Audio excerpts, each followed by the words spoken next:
All right, got it. Going live.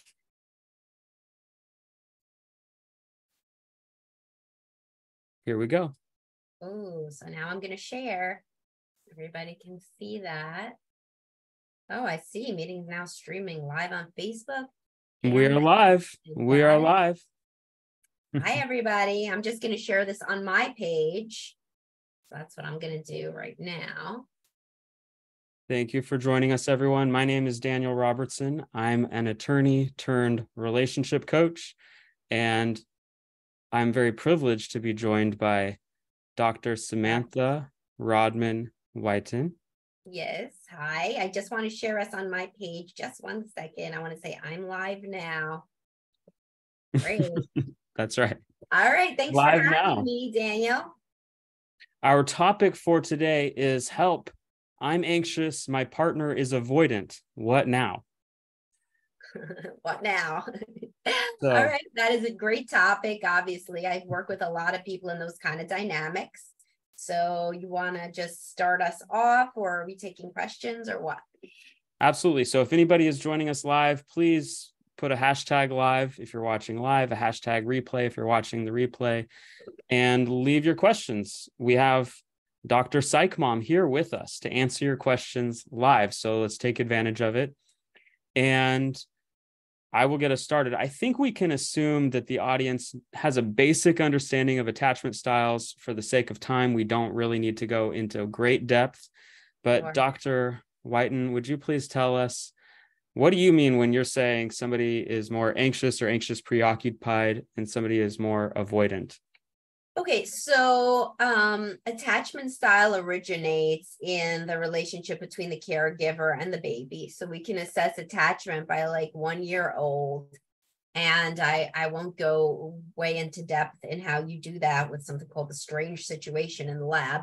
But anyway, the point is if you have preoccupied attachment, then you did experience some warmth and caring from a caregiver, but it was not contingent on your needs. It wasn't when you needed it. It was more like the parent was kind of in and out. Maybe they were depressed. Maybe they had a drinking problem. Maybe they just had a bunch of other kids. Who knows? We're not blaming anybody, but they were able to be supportive, but it was only on their timeline. Whereas with avoidant attachment, you really learn very young that a caregiver kind of is not there for you emotionally, although they may be there for you physically, but they're not there for you emotionally.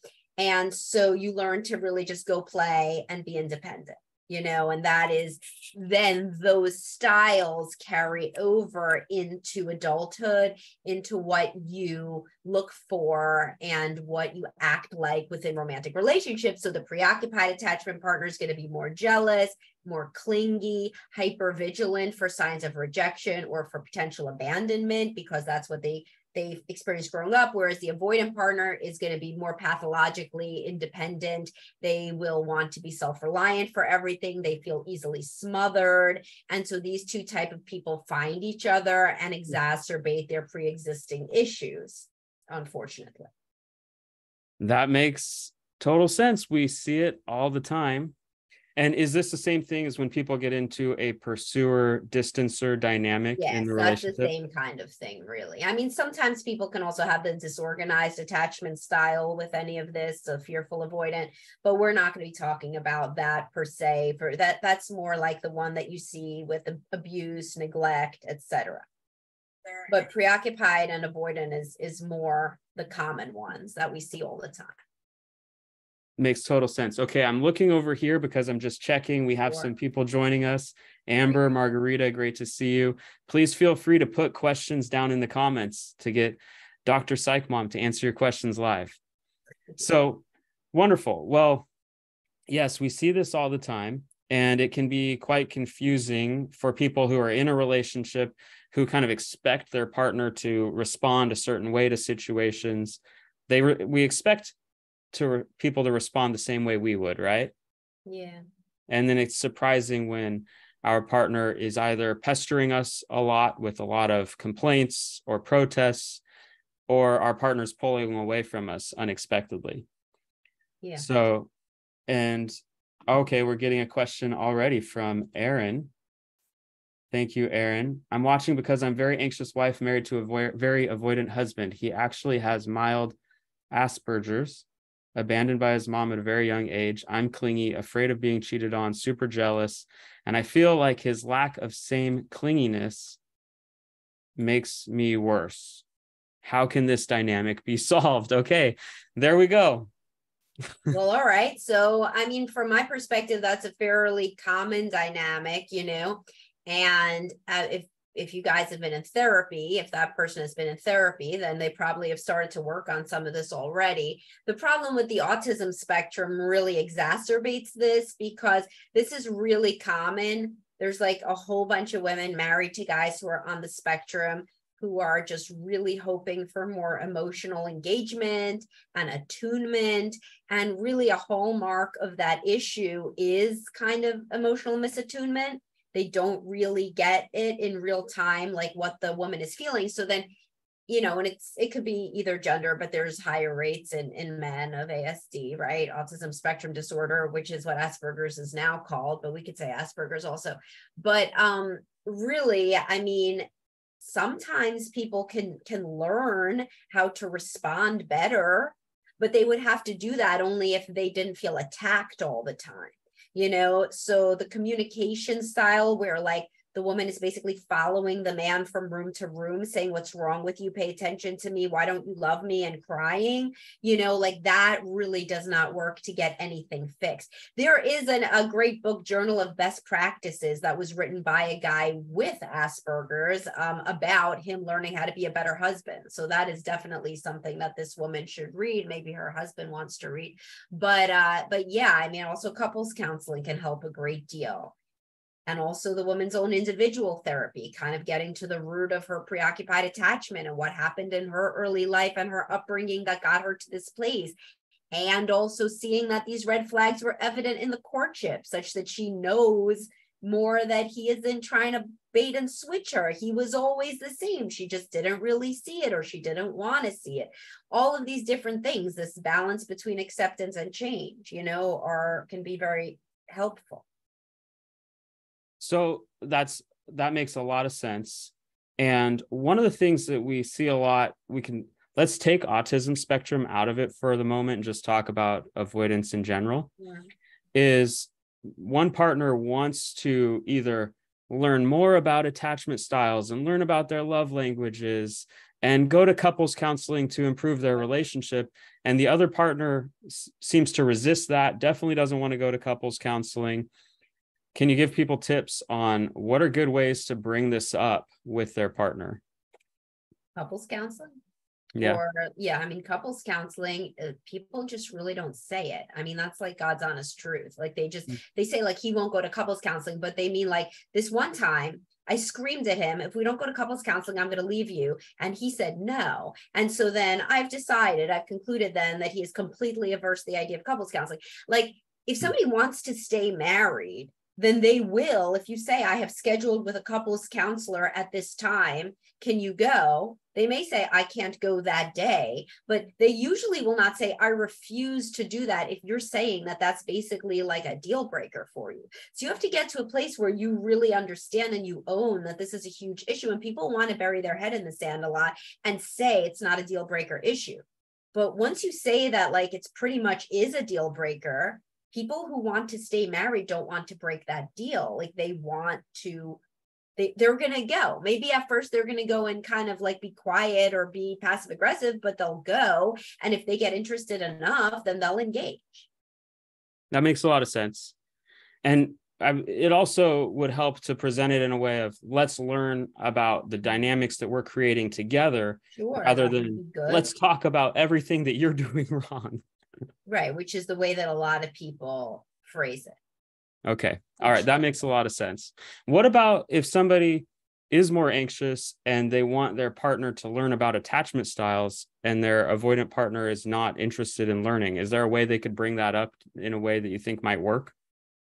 Well, I mean, nobody wants it. Like you can lead a horse to water, etc. But I mean, sometimes I would just interrogate why it's so important to that partner to have the other one learn about attachment styles. There's so much shit people do in a day, right? I mean, like your like partner doesn't have to know about like what you do at work or this or that. So there's like a fantasy people have that like if the avoidant partner like understood attachment styles, then they would be, no, the person that wants to learn about attachment style like is a different person. So like a lot of that, like you could have very productive, conversations and a marriage without both people being scholars of attachment theory or of psychology. It's like all these guys that say, I sent my wife your podcast and she doesn't want to listen to you. And then I sent her another one of your podcasts. She doesn't want to listen to you. It's like, well, shit, who's the fool?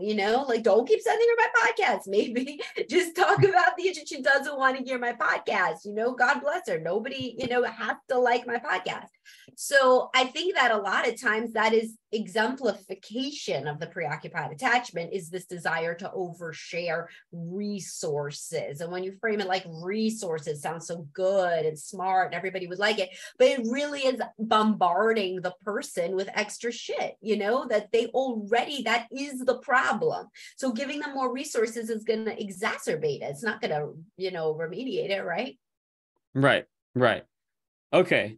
Well, so let's talk about the anxious person who really is getting to the point where this is a deal breaker. And the problem for them, it's difficult because sometimes the problem isn't exactly tangible. It's just that their partner is emotionally unavailable to them.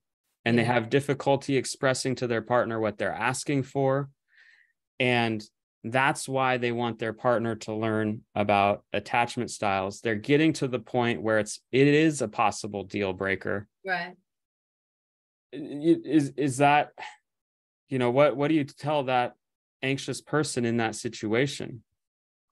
I mean, everything is so different. I work with so many people where like when they're very young, like in their 20s and 30s, women think this is like the end of the world. And you know what? By like their 40s, they're like, you know what? It's okay. And there's some women who by their 40s are like, I want to leave, but I mean, it's very individual. People are always changing and shifting and the other partner is always growing. So people grow more emotionally available over time. For example, some guys do have some sort of epiphany that they don't want to lose their marriage, some more avoidant guys, and they try to come forward more. Like change happens all the time, obviously in therapy, it's like, that's my thing that I do, but it can happen in many ways. So, I mean, emotional unavailability is something that you're drawn to if you've experienced emotional unavailability in the past with previous partners and in the family of origin. And so it is kind of hard to disentangle, like also how you're making that problem worse. So like if somebody works on their own preoccupied attachment, it is possible that the marriage will grow much less dysfunctional just unilaterally by the preoccupied attachment person working on themselves in individual therapy. It doesn't always have to be couples counseling, and it doesn't always have to be that the avoidant partner goes into therapy. Sometimes the avoidant partner will become much calmer and more readily accessible if the other person, for example, stops like going through their text messages, like, I mean, and doing stuff that would probably push anybody away. So like, it isn't always like, oh, the poor preoccupied attachment person. And it's not like, it takes two in every situation, Absolutely. The more I've been learning about this, because in my past, I was more of the preoccupied, anxious attachment guy. Yeah. And the more I've been learning about the avoidant perspective and empathizing with that, I can understand how it must feel to have somebody hounding you, pestering you, protesting, constantly complaining. It's like having a child, really. Yeah. I mean, I know you have a bunch of kids. I have kids, like it feels like that. Like when the child will not leave you alone. Are we going to the store? Are we going to the store? Are we going to the store? You said we would go to the store. Are we going to the store now? Are we going now? Are we going now? Until you want to like, oh my God, you want to jump out of your skin. That is what it feels like. So like once you're a parent, it is kind of easy to see. And that is attachment panic, whatever age, it comes out much the same.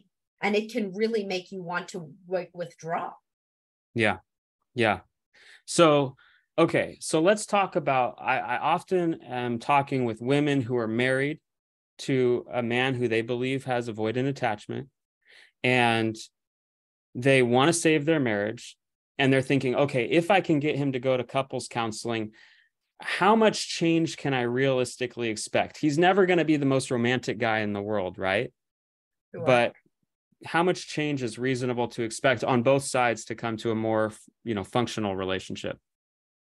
Well, I mean, I have a post and it's like, how much can you expect your non-highly sensitive partner to change and grow in couples counseling? And it's very similar. So like the thing with avoidant attachment is it's not always avoidant attachment. Sometimes it's just somebody who is not very emotional or not very sensitive, If it is pure avoidant attachment, which I don't know how you could, there's no blood test for that. But I mean, if there were that, yes, you could hope that over time somebody would grow more secure. They're not going to turn into a totally different person, but they could grow more empathic. They could see your perspective. I've seen many guys who like literally are like, oh, I have to call home more. Okay. And they will call home more.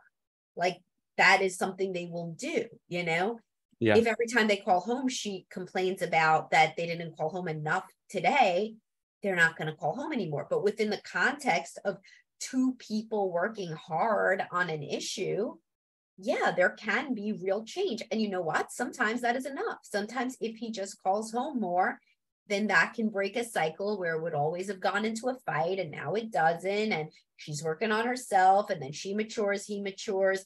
A lot of that stuff, like there can be really concrete behavioral changes that lead to deeper feelings of security.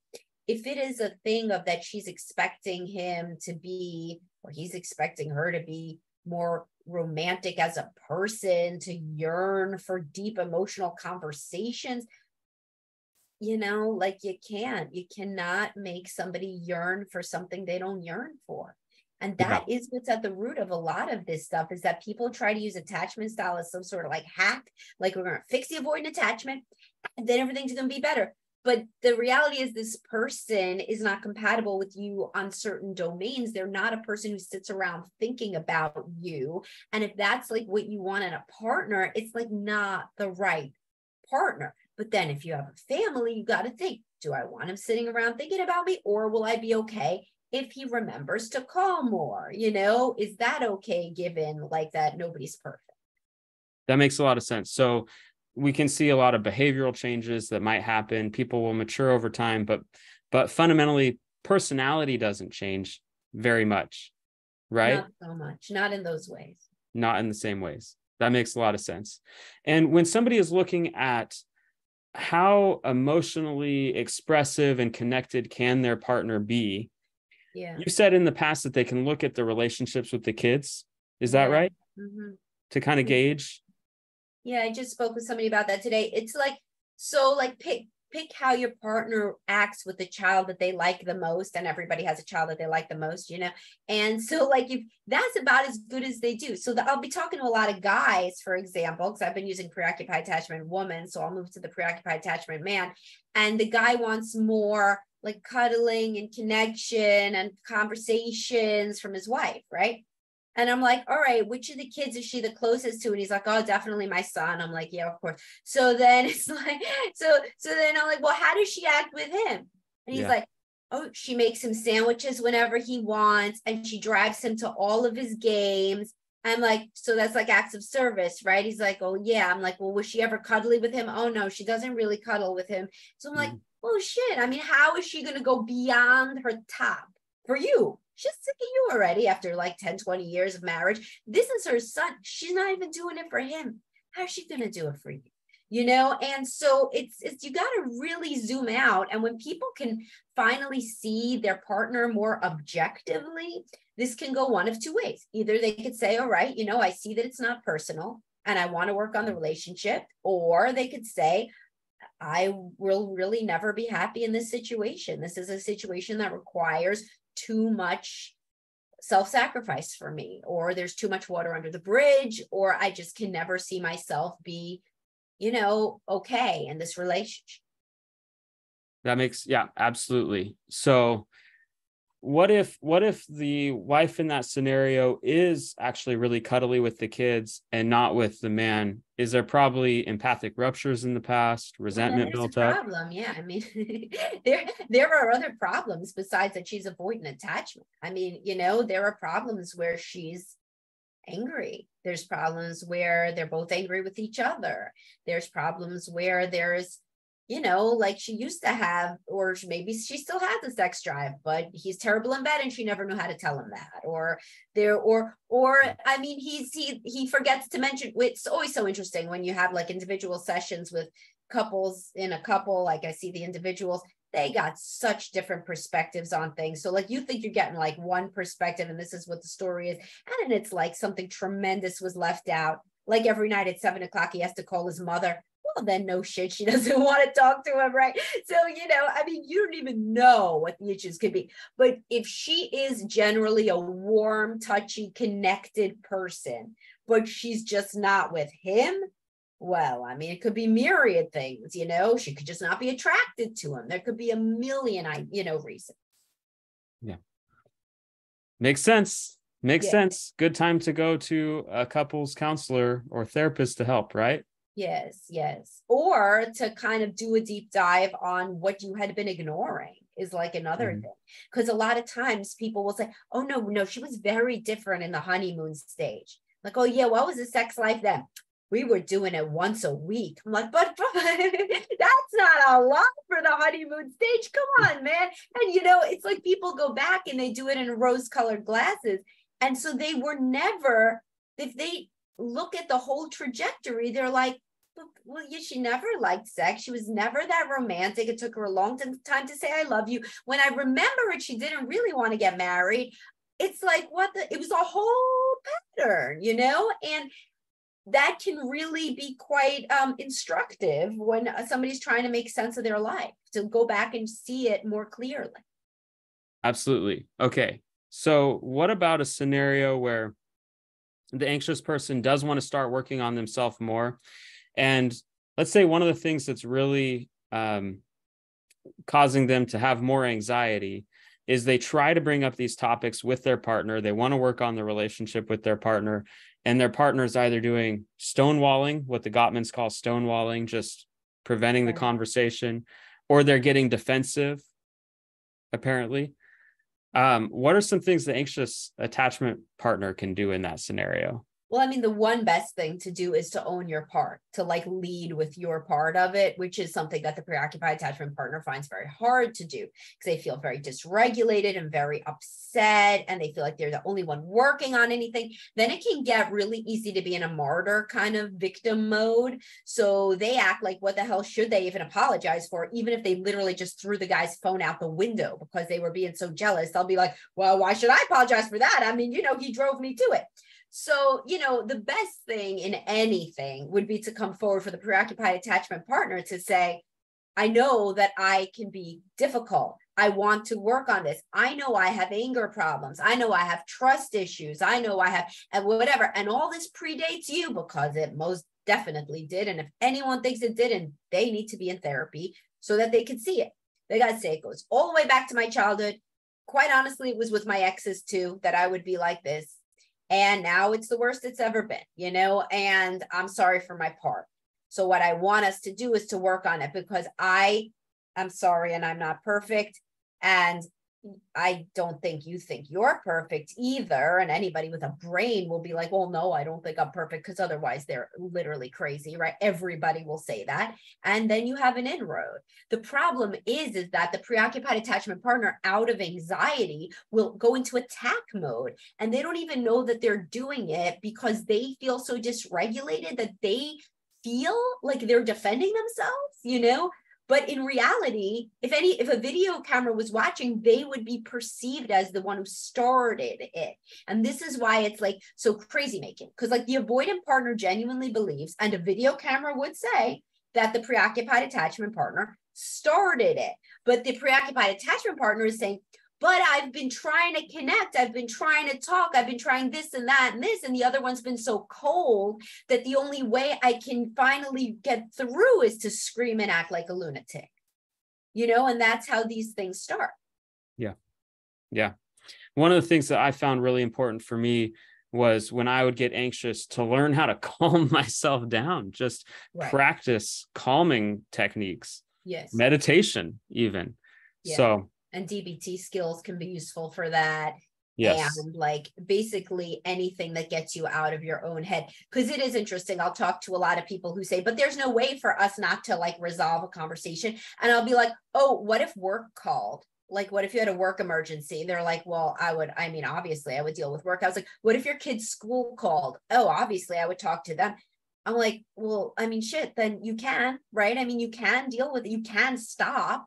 You can, there's evidence, but like, you're just not, because when there's no, like, and so something we do is tell people like to have an emotional check-in every week, but it has to be only 30 minutes. It has to have like a timer at like 30 minutes, you have to stop. When people can do that, they've achieved a lot in terms of self-regulatory skills, because some people, they can't. Many people will just keep going past the timer. They'll like throw the timer. They'll be like, fuck this. They'll get mad at the other person for doing the timer, even though they both agreed in couples counseling, because they feel so dysregulated. And this attachment panic stems from early life experiences. So you're triggered in the moment. You're not being rational.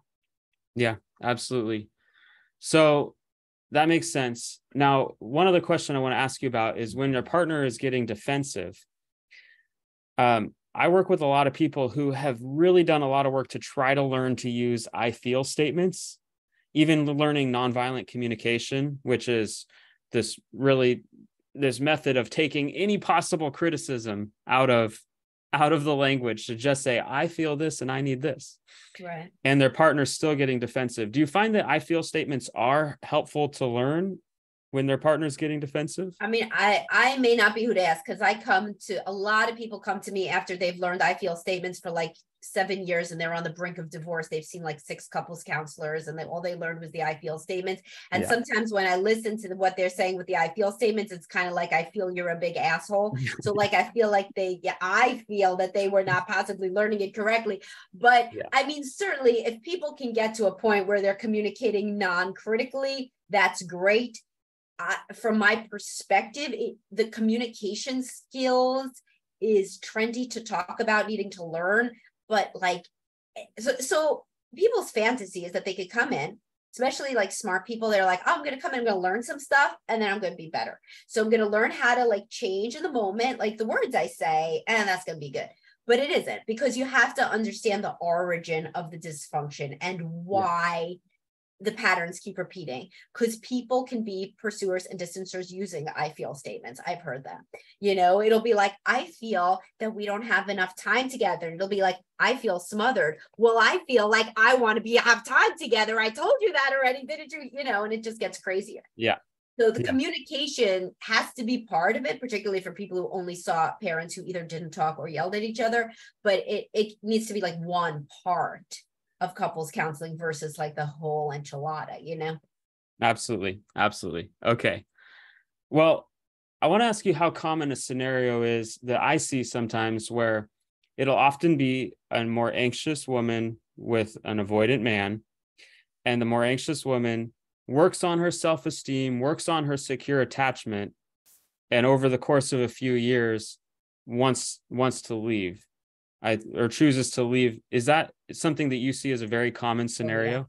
Yeah. That exactly is why I did the podcast on inspiring dread and how stupid that is. Like the guys who use the pickup stuff, like where they neg the women or they try to act like a man of mystery. So they'll be like, I'm going out tonight and I'm not telling you where I'm going. What the hell? So it's going to work on a 24-year-old woman with like the self-esteem of like a toilet bowl. But then as she gets older, she's been through therapy. She's that kid. She's going to be like, you're telling me what? No, you're not going out without telling me where you're going. When you think I'm stupid? So, yes, as you grow more confident, like you are less likely to put up with a partner who doesn't change. I have a podcast and post called The Annoyingly Satisfied Husband and the Wife Who Wants More. And that's like a lot of what that is. Like the guy's fine, like he doesn't need to connect, everything's cool, he has his hobbies, he has what he does, and she always wanted to connect more. Maybe she positioned herself or thought that she was like crazy at times for wanting it, but now she's gotten older, she's gotten more confident, she's had some therapy, she's read some books, and she's like, no, it's normal to want to have a conversation with my husband, and then they do leave. Leave. People leave, when eventually people do leave. Healthy people actually leave a bad situation, as they get healthier, they're more likely to leave if it's just completely terrible. I mean, and that's an individual decision, but especially once kids are grown, then you see the women evacuating like there's a fire, because they're just like, no, I don't want to do it. And guys do too, I mean, not as high rates as women, obviously, because that's what the statistics show, but I think it will equalize in coming years. Yeah, I see it. I see it firsthand. So that same observation. So I want to turn to a few comments, a few questions from the audience here. Are attachment styles permanent? Now, I want to ask you about a specific situation that I see sometimes where somebody is more anxious and I don't know what's happened. They get emotionally burned out by this relationship that they have with an avoidant partner. And then they just want nothing to do with relationships, at least for a while. To me, when I see that happen, I'm thinking it's not an attachment style change. You're just kind of burned out temporarily from that situation. But what would you say to that situation? And in general, do attachment styles change? Well, they can. I mean, people don't really change. Well, first of all, the entire purpose of like therapy is to change a person from insecure to secure, pretty much. That's really what it is. And so I've seen that happen. I've seen people that learn how to not be so preoccupied, for sure, and people who learn how to not be so avoidant and to come forward more. So that can definitely happen over time and with a lot of work and reflection. Yeah. But without that, then people usually jump between the two types of insecure based on what relationship they're in. So, they could be preoccupied in one, but then they'll be avoidant in the next. But the whole point is basically a lot of what you're doing is you're replicating what you saw growing up. So let's say that you saw like a preoccupied attachment mom who was always chasing after the dad who was like basically never home. So you have two ways to behave, like your mom or like your dad. So based on who you're with, you can either be like your mom or like your dad. Only with a lot of reflection and thought can you become something new that you would have to learn how to be that you didn't see modeled, which would be some securely attached person. But it is common to flip-flop in relationships between the two types of insecure because you're kind of like you have just two ways to do it in your head and neither one is healthy. That's fascinating. I mean, it's really fascinating because we tend to peg people as this is their attachment style, but it really can. Is it better to think about it just as we can be secure and insecure? Pretty much. Pretty much you could be secure or insecure. I mean, of course, like some people are kind of more on the extreme of one than the other, but it's much harder to go between. People don't really go between secure and insecure unless there's some crazy kind of thing, where like, they realize the partner's leading like some double life or there was this huge betrayal and then they may become more avoidant in subsequent relationships. But that's not like as common as people getting like traumatized by like your avoidant ex is not as common. Usually like that, the thing that got you with the avoidant ex to begin with predated them. And that's really the stuff that you're struggling with is that deeper level family of origin type of stuff. It's fascinating. Okay. So let me build on this from Aaron. Okay. Aaron's asking some questions that we already answered. Will an avoidant always be an avoidant and anxious always an anxious? You answered that. We can work on that. It doesn't have to be forever. And I can say from my own personal experience, I was very anxious, especially I had a relationship where I was cheated on. That turned me way more anxious and lower self-esteem than I was before. But like you said, it built on stuff that was there from the past. Yeah. And then have worked a lot with therapists and coaches to become much more secure. And so I can say that it is possible to change. Don't listen to anybody who tells you can't change. For sure. Okay, Monica says, I'm watching because I want to learn how to communicate with my partner, my emotions, and take accountability for the way we treat each other because I know no one is perfect. It takes two to tango. Yes. Right. There needs to be a balance between exterior factors that are causing pressure leading to one feeling anxious or avoidant. Okay, there's no question there. Oh, yeah. I mean, that's definitely what we've been talking about is that you can learn to kind of more clearly observe your own part in any dysfunctional pattern. And I mean, Sue Johnson talks about this in the book. Hold Me Tight is a really good one for people watching to get, in addition to, of course, Getting the Love You Want. Those are the two I always recommend, Getting the Love You Want and Hold Me Tight. But in Hold Me Tight, she talks about the dance that people do. And it's like always the same dance of one person saying this, one person saying this. And yeah, if you can kind of clearly see what's going on, it's like you could say to your partner almost like, here we go again. Like, let's not do this. I love you. Let's not do this. Let's just have a nice night. Yeah. And that's a lot of maturity. And that is changing from insecure to secure. Absolutely. Hold Me Tight, Sue Johnson's book. So good at how to navigate those challenging conversations. Love that book. That was the basis for emotionally focused therapy. Absolutely. Yeah. I love it. So on Getting the Love You Want, now this is about imago theory. You touched on this before. Here's my question for you. We talked about why people are attracted to people who they're attracted to, which is right. Familiarity, where it feels familiar to something from our past. Yes. Right? What about somebody who is continually attracted to emotionally unavailable people?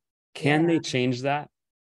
Yes, but they really, really have to work hard. I mean, I have a podcast like When My Boyfriend Is a Jerk and When You're Always Attracted to Jerks, because this is like common, or the guy who's always attracted to women who treat him like shit, I mean, if you're always attracted to the same thing, then you definitely saw that thing growing up. It's definitely part of like how you view relationships. It's almost like there's like women that you talk to that say basically like, well, of course all men are assholes. Like, of course, like, and they'll be like, yeah, like obviously they'll be waiting for me to agree, because it's like, or men who are like, oh, of course all women are gold diggers. Like, no, obviously, because it's such a like mainstay of their frame of how they view relationships that they learned before memory even. These were what fights were about in their family growing up when they were a toddler. Like, they can never remember a time that they didn't think these things. So when somebody's consistently drawn to people who treat them badly, this is because they saw a parent get treated badly by the other, or because they were treated badly. And often that's both, because the same parent did both, And so they would really have to do quite a bit of work to understand themselves. But when you do that, sometimes you really take the magic away from the attraction. It's like when you understand, oh, I'm drawn to women who are bitchy because my mom treated my dad so bad. Well, that's kind of like, ew, I don't want to keep doing that, and like, oh, there's another bitch I'm attracted to. Oh, well, shit, like it kind of loses its mystique when you can really understand it more. And so that's a lot of what therapy does, is looking behind the curtain and seeing that. And then it's going to be a little bit less appealing, or a lot less appealing. Right. Yeah. That's the challenge I see for so many people, is they get that spark, that chemistry going with the people who are emotionally unavailable, even from the first time they meet. Subconsciously, they somehow know. Sometimes it's the person has literally a wedding ring on. I mean, you don't even have to dig that deep. Sometimes it's just a woman who keeps falling in love with married men, or a man who keeps falling in love with women that he literally sees falling down drunk at the bar. Like I have a post recently, how to understand your relationship through the lens of your first meeting. It's like literally in the first meeting, people be like, I thought she was a real bitch. Well, shit, guess what happened then? Spoiler, she was, but you knew it like in the very first moment. And it just meant something, triggered something in you that made you feel like home. I see it all the time. I've experienced it myself. Yes, very challenging to work through. Yes. So, okay. So here's a piece when I was working on my anxious attachment that was really tough for me to recognize, was the ways that I, as an anxious attachment person, was emotionally unavailable, or I was repressing some of my own emotions and afraid to feel them.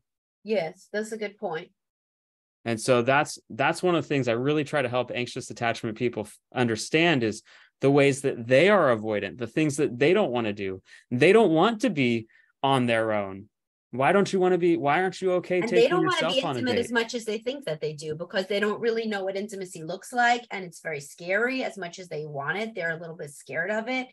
And I mean, going after somebody for all the things they do wrong is a surefire way to negate intimacy, and frequently, like when we get to the root of something where the avoidant partner will come forward more in couples counseling, the preoccupied attachment partner, it's not like they drop to their knees and they're so grateful. They're like, well, now let's turn to this issue that I had with him this week, or that I had with her this week, or what about this? Because they're so used to that stance. So they really are not fully opening up and being vulnerable either. Neither insecurely attached person is being vulnerable and authentic. The preoccupied attachment person still isn't. They're frequently hiding behind all the books on attachment and my podcast and whatever else, but that's still not intimate. Giving somebody my podcast, telling them why they're dysfunctional is not intimacy. Listening to it and coming forward with things that you think about yourself, and then making eye contact in a normal tone of voice, that could be close, but just berating or barraging somebody isn't. And that is more of the preoccupied attachment partner stance. And when you're a victim, you're not really being intimate, because then you're not feeling like an equal and you're not feeling really like an adult. You're just kind of a victim. Okay, we have one other question from the audience, and then I think our time's about up. So the question is, okay, why do women file for divorce more often compared to men? Oh, well, this is a large sociological and economic question. I mean, from the major touch points that I see, men are scared that they won't get to see the children. They have, at least still in our generation, they have earned the majority of the money outside the home. They get very scared that they will lose it all, that they will be on the hook for alimony, child support, etc.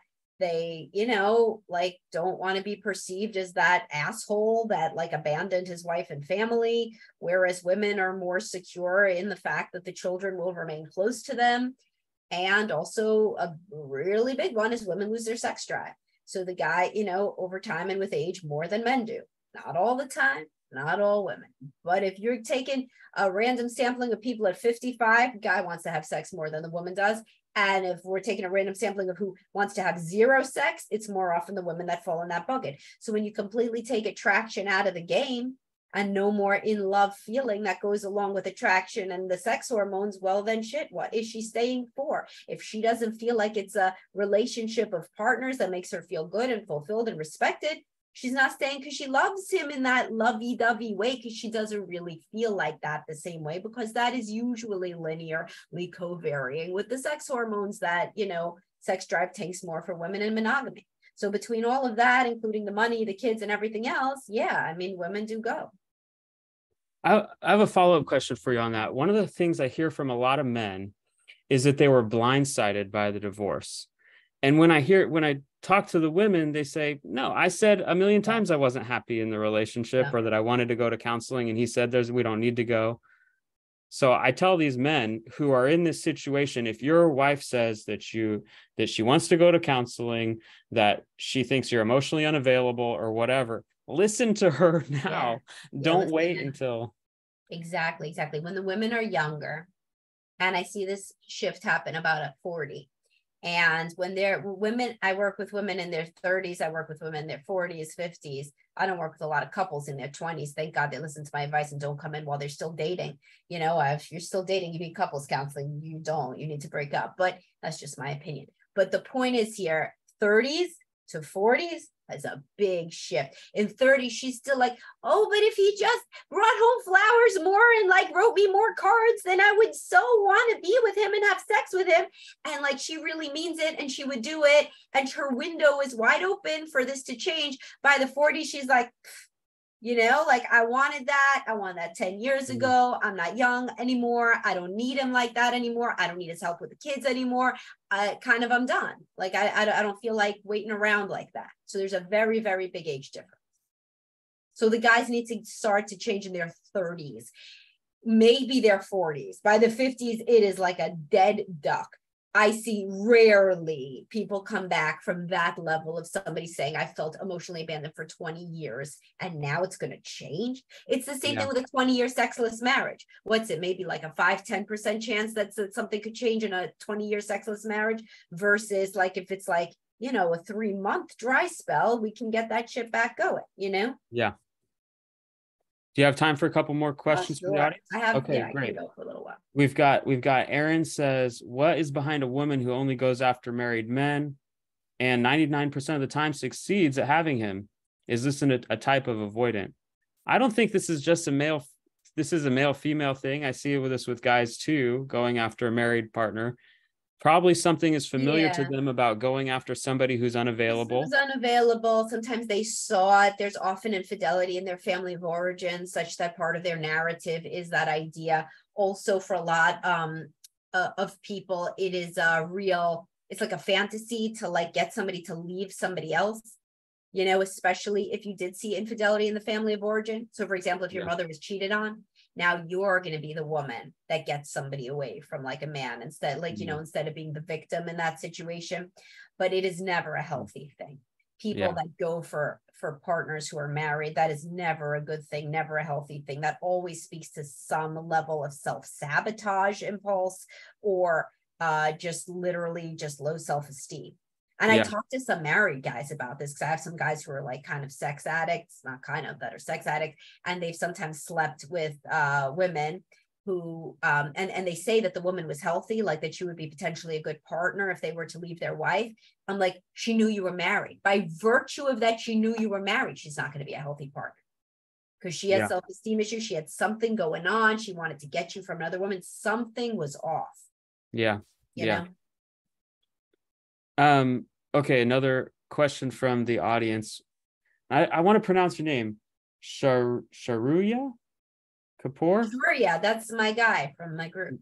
Yeah, I recognize the name. I just never learned how to pronounce it. Yeah. So the question is, who files for a divorce more often, the anxious or the avoidant? I don't know if I've never seen stats on this. I don't know if there's data on that, because women are more often the anxious partner. I would imagine it would have been women who are anxious.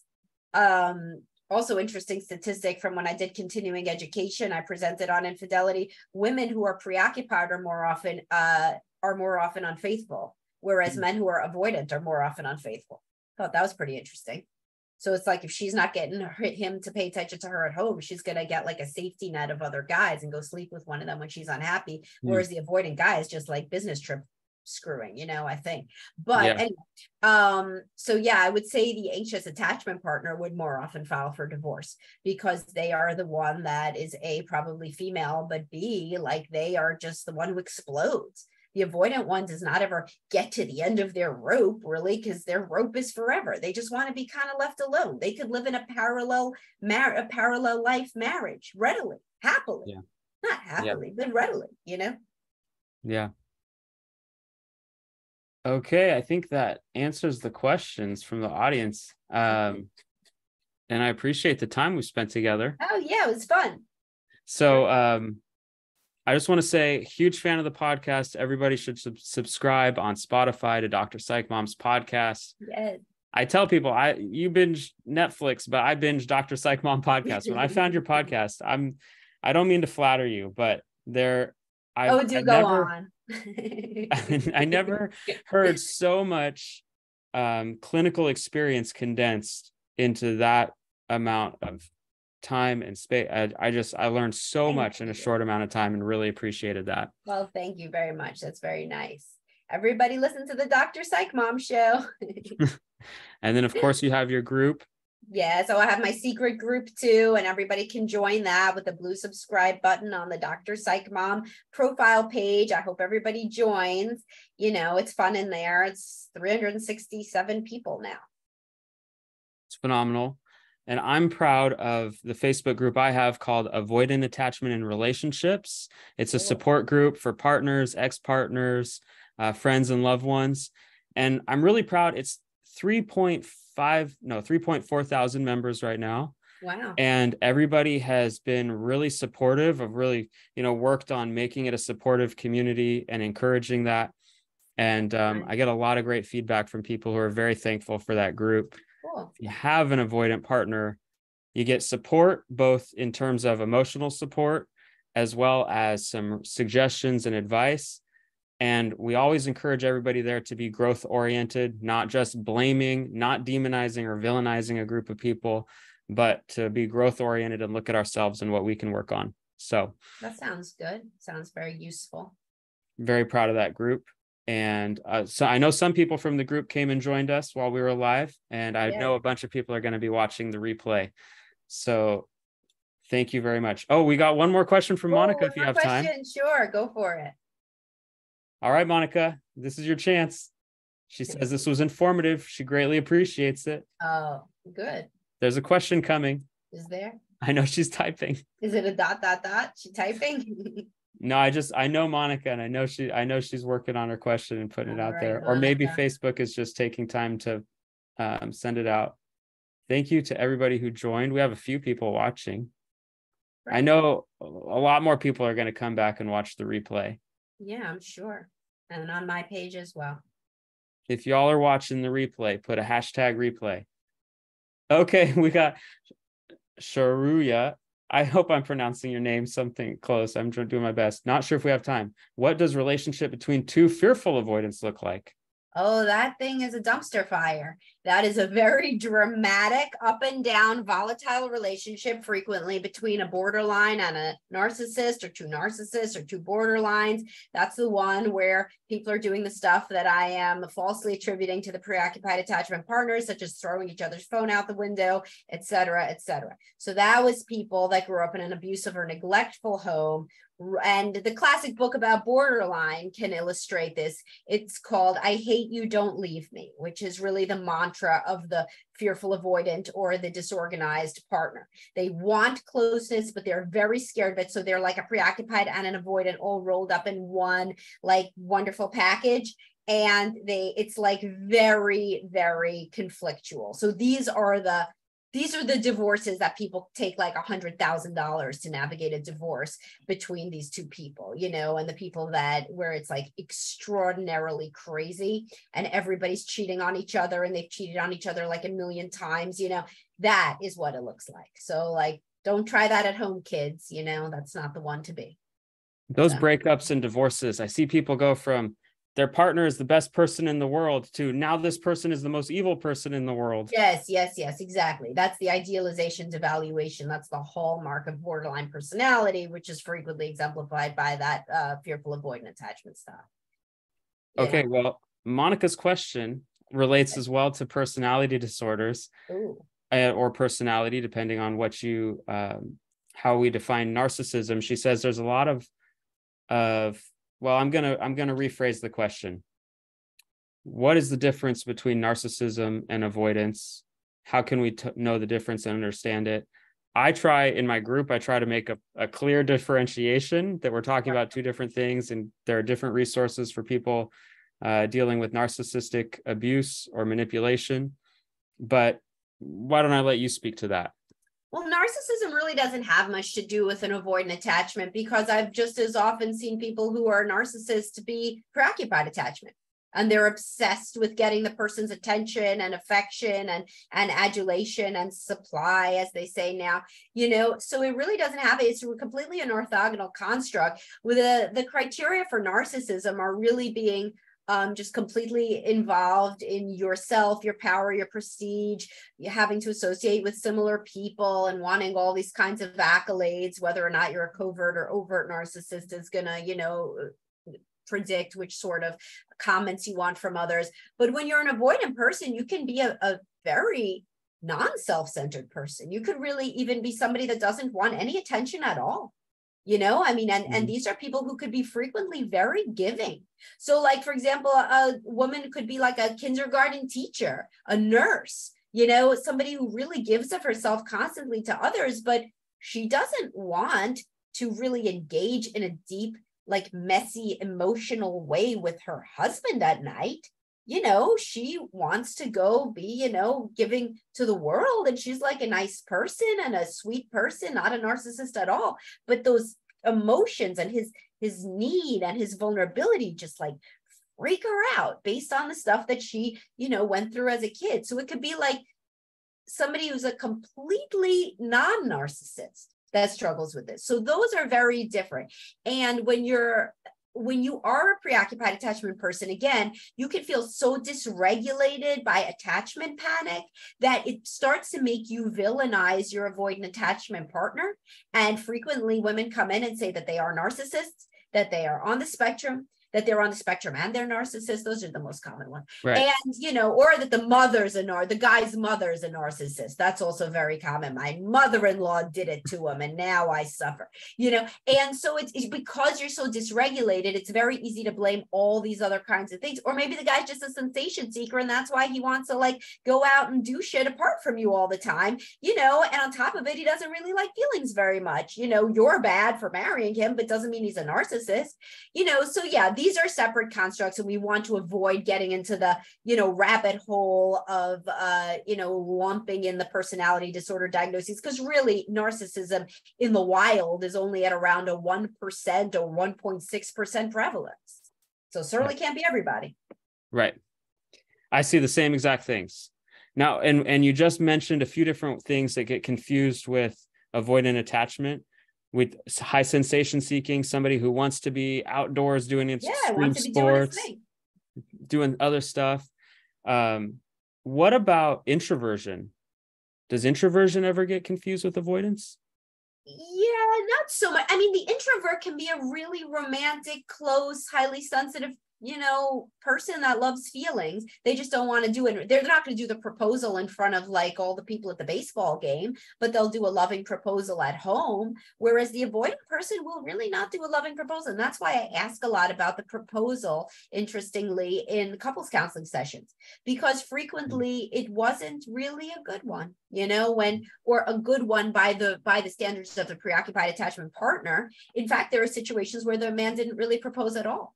You know, and he just said something like, well, I guess let's get married, you know, and, or she said, I guess let's get married right now before I, you know, jump out the window. And he's like, okay, yeah, let's do that. So, you know, that's kind of a good touch point. Also, how long until the person says, I love you. There are certain inflection points that can really elucidate what was going on. But I do have a client at 7, so I actually do have to go now.